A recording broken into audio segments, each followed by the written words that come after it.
That is a yarn ball. It's a very specific yarn ball. One I learned to make from a gentleman who grew up in this tiny little town called Humberto, Ecuador.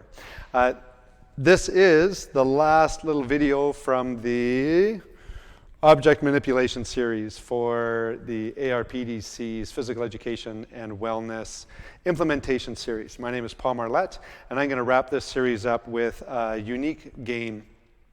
And the reason I want to show this is just to demonstrate that once students hit that acquired phase in all of these skills, there are games and ways to allow them to get repetition after repetition after repetition without teachers having to do anything, where we can step back, let them play the way they're supposed to, and have some fun competition at the level that they want. So this is a game called Quince, and I tell as many people as I can about this. The one challenging piece to this is that traditionally you have to make all the balls yourself. So I have a video that I can link to that. I've been given permission to share the game out. It has some really funny rules, but I'm just going to show you the basic. So in elementary, I have a lot of these balls. I made one per student. Takes a long time, but that's another story. But again, we start like I was talking about in the badminton video, just about catching it. Then we get into this notion of hitting, striking. How do you hold your hand in a way so you can hit the ball? Okay, and in this game, anything goes. It's like a handball game that you play against a wall, like wall ball. Okay, you can use the back of your hand, you get into using your elbow, all this kind of stuff. And yes, you miss it, you lose it. That's part of the game. So the cool thing about Quince is that you have a set area. Normally there's a line that's about just between waist and knee height. I'm just going to use this bar. This is the perfect field because it's got outside edges. I'm not going to teach you the game of Quince. I'll put a resource in the description so you can look at it if you want and let me know if you need more info. But basically what happens is that students start to hit the ball at the wall. Great way to lead up. Now, normally we play with two people. There's a big competitive side to it. The big thing I want you to notice right now is that I am bilateral. Okay, now, do we have a scope and sequence for this stuff? Absolutely. Kids are going to start and they're going to keep their head, what you're going to see parallel. Right? They're going to be not moving their feet. They're not going to be in an athletic position. They're not going to anticipate. They're just going to let the ball move. It doesn't take long for kids in this game to care.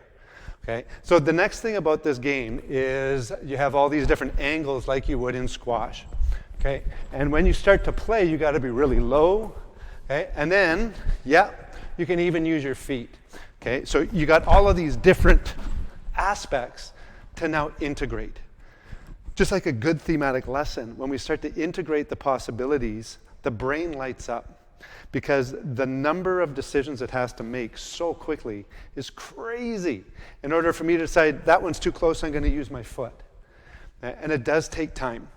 But the original, like the basic game is just with a partner, take turns hitting it against a wall. You can even use your head if you have to. So it combines all these games. These balls are pretty squishy. And I know that this does require a pretty significant buy-in.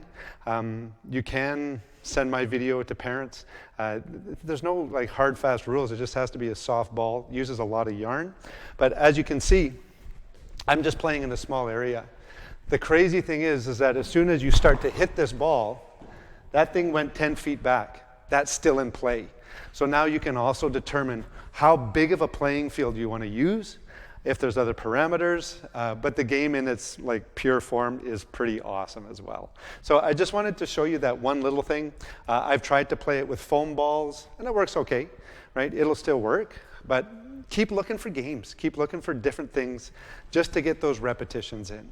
Other than that, thank you for watching this series. We're moving into one last series on fitness. That'll be a 2-video series on how to bring those components of fitness into your phys ed class. And who knows where we'll go next. So please send me some suggestions. If there's certain specific sports that you'd like me to break down, take a look at all the skills for that. I'm more than welcome to support you in that way as well. So other than that, thank you for your patience and and thank you for watching the series, and we'll see you at the next video.